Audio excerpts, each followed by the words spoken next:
जय हिंद दोस्तों, welcome and welcome back to my YouTube channel dream to wonder. जैसा कि आप लोगों को पता है, सावन का पावन महीना चल रहा है और मैं केदारनाथ में हूँ। आइए आप लोगों को केदारनाथ जी के दर्शन कराने ले चलता हूँ। ये मंदिर के आसपास का एरिया है, क्योंकि मैंने पहले ही ऑलरेडी एक वीडियो बना रखी है जिसमें मैंने ट्रैक के बारे में और पूरी जानकारी दे रखी है, कैसे आएँ, कैसे ट्रैक पर चढ़ाई करनी होती है, घोड़ा बग्गी पालकी कहाँ से मिलती है, वो सारी मैंने आपको पहले ही बता रखी है। तो इस वीडियो में हम लोग मंदिर के आसपास का सारा एरिया कवर करेंगे, जैसे कि आपके केदारनाथ मंदिर जी का पूरा एरिया, नंदी जी कहाँ पे विराजमान हैं, हमारे ओम कहाँ पे विराजमान है, और बाकी सारी चीज़ें कैसे कैसे कहाँ कहाँ पे स्थित हैं, भीमशिला कहाँ पे, वो सारी चीज़ें मैं आप लोगों को इस मंदिर के इसमें दिखाऊंगा। तो यह मंदिर का जो मेन क्षेत्र है जहाँ पे लोग बैठते हैं तपस्या करने के लिए, भीड़ भाड़ होती है, ये सारा वही एरिया है जहाँ पे आपको तरह तरह के साधु सन्यासी और मिलेंगे। ये सारा होटल्स का एरिया है, यहाँ पे सारे तरफ होटल्स बने हुए हैं। मंदिर के चारों तरफ आपको बहुत ही शानदार होटल मिल जाएंगे, आपको रहने खाने की उचित व्यवस्था है, कोई कहीं भी किसी भी प्रकार की दिक्कत नहीं है। पहले जैसे होता था अब वो नहीं है। अभी आपको 100-200 रुपये से लेके 10,000-15,000 रुपये तक के होटल रूम्स आपको मिल जाएंगे, जिससे आपको जिस भी कैटेगरी के होटल में रहना है आप उस कैटेगरी के होटल में रह सकते हैं। तो ये आप सामने देख रहे हैं हमारे प्रभु केदारनाथ का मंदिर, और यहाँ पे अब बहुत सारे लोगों के साथ देखा होगा रील्स में या फ़ोटो खिंचवाने में, यहाँ पे लोग आके घंटे के सामने फ़ोटो खिंचवाते हैं, और भगवान केदार की जो ये दिव्य मंदिर है इसके सामने आपको फ़ोटो खिंचवाते आपको बहुत सारे लोग मिल जाएंगे। तो आइए आप लोगों को अब मैं धीरे धीरे नंदी जी के पास लेके चलता हूँ।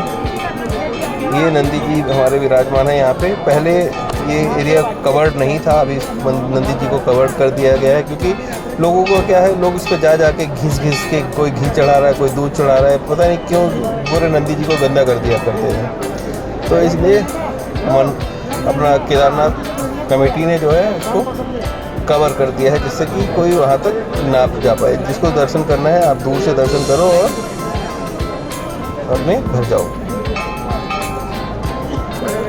बहुत ही उत्तम व्यवस्था बना रखी है केदारनाथ में। आप जाएंगे तरह तरह के सिक्योरिटी फोर्सेस लगे मिलेंगे आपको। बहुत ही आप ये भी देखेंगे कि आपको सिविल ड्रेस में भी सिक्योरिटी फोर्सेस तैनात मिलेंगी। आप ज़रा सा भी कुछ गलती करने की हिम्मत करके देखिए, आपको तुरंत उठा लिया जाएगा और आप जो है कुछ ही क्षणों में पुलिस के हवाले होंगे। प्रॉपर लाइन से आपको दर्शन करने के लिए बोला जाता है। आप पूरा लाइन की व्यवस्था है, आपको चारों तरफ से दर्शन करने के लिए घूम के ही आना पड़ेगा। आप चाहें कि अगर बीच में लाइन में कूद सकें तो आप वो गलती कभी ना करें, क्योंकि अगर वो गलती करते हैं तो आपको कि तुरंत पीछे से ही आपको लट पड़ जा सकता है। अगर आप ये रेलिंग क्रॉस करने की ज़रा सी भी हिम्मत करेंगे तो मिलिट्री फोर्सेज और जो भी यहाँ पे सिक्योरिटी फोर्सेज हैं वो तुरंत आपको वहीं पे खींच लेंगे बाहर। अगर आप गिरते हैं, आपको दांत मुँह टूटता है तो वो आपकी जिम्मेदारी होगी, क्योंकि सिक्योरिटी फोर्सेज ने साफ कह रखा है। ये देखिए सारे भक्त लोग लाइन में खड़े हैं, तो आप भी लाइन से ही दर्शन करने आए, जिससे कि आपको कोई किसी भी प्रकार की असुविधा का सामना ना करना पड़े।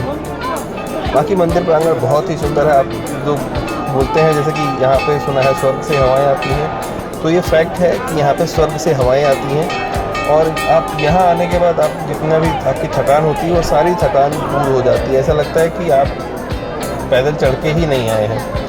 अगर आप चढ़ के पैदल आते हैं तो आपको थकान बिल्कुल भी नहीं महसूस होगी जब आप मंदिर परिसर में आ जाएंगे। और ये तरह तरह के, मैंने जैसा आपको पहले भी बताया कि यहाँ पे तरह तरह के साधु सन्यासी अघोड़ी आपको यहाँ पे मिल जाएंगे। और हाँ, एक चीज़ का और ध्यान रखिए कि आप जो जूते चप्पल जहाँ पे स्टैंड बना है वहीं उतारिए। जहाँ मर्जी तहाँ जूते चप्पल उतार के आप चले जाते हैं, और फिर जो यहाँ के सफाई कर्मचारी हैं वो आपके जूते चप्पल को फेंक देते हैं, मिक्स कर देते हैं, फिर आप ढूंढने के लिए परेशान होते रहेंगे। या तो आप किसी दुकान वाले के पास जूते चप्पल उतारें, या फिर आप अपने जूता स्टैंड पे ही उतारें। तो आइए अब आप लोगों को मैं भीमशिला की तरफ लेके चलता हूँ और आप लोगों को भीमशिला के दर्शन कराता हूँ। देखते हैं वहाँ पे कैसा। ये है वही भीमशिला जिसने 2013 की त्रासदी में केदारनाथ मंदिर को बचाया था। इसी भीमशिला की वजह से केदारनाथ मंदिर के जो नुकसान नहीं हुआ और बाकी सारा एरिया बह गया था, इसी भीमशिला के दिव्य प्रकोप से। इस भीमशिला की वजह से जो है, जो ऊपर से मलबा आया था वो दो तरफ बट गया था और मंदिर को नुकसान नहीं हुआ था।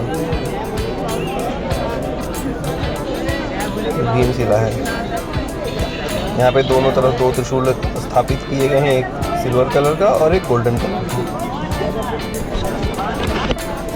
आज का मौसम भी बहुत ही शानदार है, हवाओं में सर्दी है और ऊपर से धूप, तो बहुत ही अच्छा लग रहा है यहाँ पे चलने में फिरने में। आपको अगर आप केदारनाथ जाएं तो आपसे रिक्वेस्ट कह लीजिए या कुछ भी कह लीजिए, आपको केदारनाथ जाने से पहले आपको रेनकोट ज़रूर लेके जाना है, क्योंकि यहाँ पे पता नहीं होता कि कब बारिश हो जाए और कितनी देर में यहाँ पे धूप होगी। आप चलते रहेंगे तो एक पहाड़ पे बारिश होगी, एक पहाड़ पे धूप होगी। तो आइए अब आप लोगों को हम अब धीरे धीरे लेके चलते हैं, जो हमारे आदि शंकराचार्य जी हैं, उनकी जो प्रतिमा यहाँ पे स्थापित की गई है वहाँ पे लेके चलते हैं। ये भीमशिला के ठीक पीछे और वासुकी ताल से थोड़ा पहले ही यहाँ पे हमारे आदि शंकराचार्य जी की प्रतिमा को स्थापित किया गया है, जो कि हमारे प्रधानमंत्री मोदी जी ने स्थापित करवाया है और बहुत ही सुंदर बनाया गया है इस स्थान को भी। ये ज़मीन के नीचे है और वहीं पे ही प्रतिमा स्थापित की गई है। चारों तरफ आप देखेंगे तो गोल गोल सीढ़ी नुमा रास्ता बना हुआ है, जिससे कि आप रैंप बना हुआ है बेसिकली, आप उस रैंप के सहारे नीचे जाएंगे और आदि शंकराचार्य के दर्शन करके वापस आ पाएंगे। यहाँ पे जगह जगह कुछ डूज एंड डोंट्स लिखे रहते हैं, तो आप उन सब चीज़ों को पढ़ सकते हैं और आप उन सब चीज़ों का ख्याल रखें, क्योंकि आप एक धार्मिक स्थल पर हैं तो आप धार्मिक स्थल की गरिमा को बनाए रखें, आपसे यही निवेदन है। बाकी आप केदारनाथ आएँ, बहुत अच्छा स्थान है। आपको सनातन धर्म के प्रति जागरूक होना चाहिए, आपको हर चीज़ का ज्ञान होना चाहिए। यहाँ पे देखिए आप श्लोक लिखे हुए हैं, महादेव के जगह जगह श्लोक लिखे हुए हैं। आप सारी चीज़ें करें, बहुत ही सुंदर स्थान है, बहुत ही रमणीक स्थान है। आप आएँ, आपको सच में स्वर्ग की अनुभूति होगी। जय श्री केदार। आप लोगों को महादेव की कृपा बनी रहे, आप सभी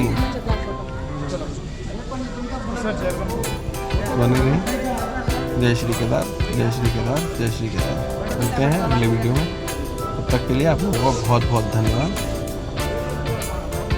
जय हिंद।